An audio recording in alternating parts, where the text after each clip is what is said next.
Place है जहां पर हम इंसानों ने आज तक कदम भी नहीं रखा है। पर हम इंसानों के लिए इससे भी ज्यादा दुर्गम जगह एक है जिसके बारे में हम कुछ भी नहीं जानते, और वो है पृथ्वी के महासागर। जी हाँ, हमारी पृथ्वी का सबसे बड़ा इलाका, यूं कहे कि सबसे बड़ा रहस्य। हम आज हमारी धरती के महासागरों के बारे में सिर्फ 5% ही जानते हैं, और महासागरों की 95% दुनिया ऐसी है जिसके बारे में हमें कोई इल्म भी नहीं है। हो सकता है दोस्तों कि महासागरों की गहराई और उनके भीतर दबे कई राज के बारे में आप अनजान हो, और आज मैं इस वीडियो में इन्हीं रहस्यों को आपके सामने खोलूंगा। तो स्वागत है आपका द नॉलेज में। मैं हूँ हितेश गिरी गोसाई, और चलिए आज जानते हैं कि कितने गहरे हैं हमारे महासागर, और उसकी हर एक गहराई पर जाने पर हमें कौन कौन सी चीजें मिलेगी। तो दोस्तों चलिए हम लगाते हैं गोता, और आप पहुंच जाओगे समुद्र तल की 40 मीटर की गहराई पर, जहां समुद्रों का सबसे पहला पड़ाव आता है। और यहाँ तक लोग स्कूबा डाइविंग कर सकते हैं, और आमतौर पर ज्यादातर स्विमर्स यहाँ तक ही स्विम करते हैं। लेकिन दुनिया के जाने माने स्कूबा डाइवर हार्वर्ड नीच ने 214 मीटर की गहराई में गोता लगाकर रिकॉर्ड कायम किया था, और अमेजिंगली ये रिकॉर्ड उन्होंने सिर्फ एक सांस में पूरा किया था। लेकिन इनसे भी नीचे इनका रिकॉर्ड तोड़ते हुए एक आदमी गया था। कितना नीचे? तो 332 मीटर नीचे, और इस रिकॉर्ड को अहमद गैबर ने बनाया था। और यहाँ से और नीचे करीब 443 मीटर नीचे जाने पर हमें विविध समुद्री जीव दिखाई देंगे, और ये गहराई एम्पायर स्टेट बिल्डिंग की हाइट के बराबर है। हम अगर इससे और नीचे और 500 मीटर की गहराई में जाते हैं तो हम पाएंगे कि ये ब्लू व्हेल मछली की मैक्सिमम डाइव लिमिट है, यानी कि ब्लू व्हेल मैक्सिमम इसी गहराई तक डाइव लगाती है।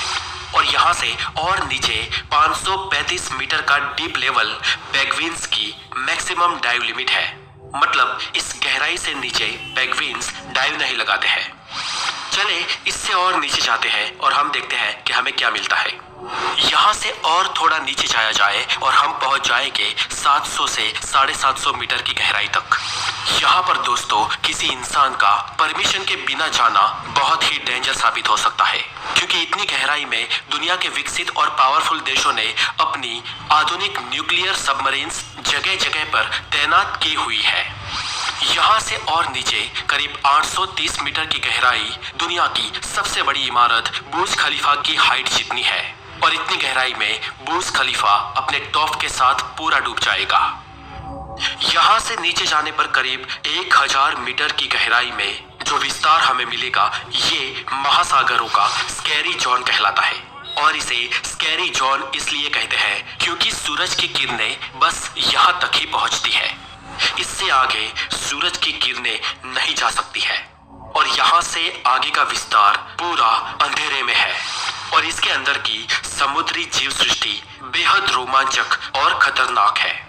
इतनी गहराई में कोई भी इंसान बिना किसी उपकरणों के डाइव नहीं लगा सकता है, क्योंकि यहाँ का वाटर प्रेशर वीनस ग्रह के सरफेस के बराबर है, और इस लेवल पर बिना कोई इक्विपमेंट के कोई भी इंसान पल भर में मर जाएगा। इससे नीचे की 1200 मीटर की गहराई समुद्री कछुओं के लिए डीपेस्ट डाइव एरिया माना जाता है। और गहराई में करीब 2000 मीटर नीचे जाने पर हमें यहाँ पर बहुत ही अद्भुत, खतरनाक और रोचक जीव सृष्टि दिखाई देती है। याद रहे, यहाँ पर कुछ भी देखने के लिए हमें हाई पावर टॉर्च की जरूरत पड़ेगी। लेकिन यहाँ पर पाई जाने वाली एंग्लोफिश एक ऐसी प्रजाति है जिसे कुदरत ने ही उसके आगे टॉर्च दे रखी है। इसे लाइट फिश भी कहा जाता है, और इसके मुंह के आगे बायोलुमिनेसेंट लर्स लटके होते हैं जो एक टॉर्च की तरह चमकते हैं, और समुद्र की इतनी गहराई में अंधेरे में इस फिश को रास्ता दिखाते हैं। कुदरत भी बड़ी कमाल की चीज है दोस्तों। और गहराई में करीब 2200 मीटर के लेवल पर आपको स्पर्म वेल्स दिखाई देगी, और यहाँ पर आपको द डम्बल्स ऑक्टोपस भी दिखाई देंगे। ये समुद्री तल के सबसे डीपेस्ट लेवल पर जीने वाले ऑक्टोपस है।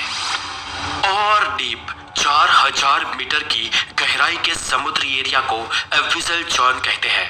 और यहाँ का वाटर प्रेशर 11,000 पाउंड्स के बराबर होता है। और ज्यादा नीचे करीब 4,200 मीटर का डीप लेवल दुनिया के लगभग आम महासागरों का एवरेज डीप लेवल है। लेकिन दुनिया के कई महासागर इससे भी ज्यादा गहरे हैं। समुद्र तल से 6,000 मीटर की गहराई वाले विस्तार को हेडल्स जॉन कहते हैं। और यहाँ का वाटर प्रेशर एक इंसान पर जंबो जेट विमान रखने के बराबर होता है। यहाँ से अगर और नीचे जाए तो 8,848 मीटर की गहराई समुद्र तल से ऊपर जमीन के ऊपर माउंट एवरेस्ट की चोटी के बराबर है। और नीचे 10,916 मीटर की गहराई का विस्तार वो विस्तार है जब इंसान सबसे पहले इतनी गहराई तक पहुंचा था। और इतनी गहराई तक जाने वाले विरले डाउन वॉल्स एंड जैक बैगल थे। और इन दोनों ने इतने डीप जाने का रिकॉर्ड सन 1960 में बनाया था। ये लोग उस वक्त की सबसे एडवांस टेक्नोलॉजी की सबमरीन के साथ समुद्र की इतनी गहराई में गए थे। और उनको सबमरीन की फास्टेस्ट स्पीड से इतनी गहराई तक जाने के लिए 5.5 घंटे से भी ज्यादा समय लगा था। और इतनी डीप में समुद्र के पानी का प्रेशर इतना ज्यादा था कि उनकी आधुनिक सबमरीन के ग्लासेस भी टूटने लगे थे। और इसलिए वो महज 20 मिनट से भी कम वक्त वहां पर रुककर वहां से वापस लौट आए। लेकिन हम यहाँ से वापस नहीं लौटने वाले, हम आगे जाने वाले हैं। इससे भी और नीचे 10,972 मीटर की गहराई आसमान में किसी एयरलाइंस के हाईएस्ट लेवल पर सफर कर रहे इंसान और पृथ्वी की सतह के बीच के फासले के बराबर है। आमतौर पर हवाई जहाज 10,500 मीटर से 11,000 मीटर की ऊंचाई पर उड़ते हैं। और वहां ऊपर से आपको नीचे जो जमीन दिखाई देती है, ये गहराई पृथ्वी की सरफेस से यानी कि समुद्री तल से उतनी ही नीचे है। और उससे भी नीचे 10,994 मीटर की गहराई आज तक की हम इंसानों द्वारा नापी गई समुद्र की डीपेस्ट गहराई है। और इसे द चैलेंजर डीप भी कहते हैं। इस गहराई को वेस्ट पैसिफिक महासागर में नापा गया है। और इस जगह को मारियाना ट्रेंच कहते हैं। पैसिफिक महासागर के अंदर खोजा गया ये पॉइंट आज तक का पृथ्वी पर खोजा गया सारे समुद्र तल का सबसे डीपेस्ट लेवल है। और माना जाता है कि समुद्र इससे भी गहरा है, लेकिन आज तक हम उन जगहों को खोज नहीं पाए हैं। माना जाता है कि हम इंसान सिर्फ 5% ही समुद्री विस्तार को आज तक खोज पाए हैं। और बाकी का 95% समुद्री विस्तार ऐसा है जहां तक आज तक हमारी नजर नहीं गई। हो सकता है कि भविष्य में हमें और भी गहरे समुद्री लेवल की जानकारी मिले। और ये भी हो सकता है कि हमें वहां पर ऐसी जीव सृष्टि मिले जो हमारे लिए किसी एलियन से कम ना हो सकता है कि हमें समुद्र में भविष्य में कोई नई दुनिया ही दिख जाए, या कोई अनजान एलिमेंट्स या अज्ञात नैसर्गिक खजाना भी हमें मिल सकता है। इंसानियत की ये खोज जारी रहेगी। आपको ये एपिसोड कैसा लगा हमें कमेंट्स करके जरूर बताएं। और अगर आप नए हैं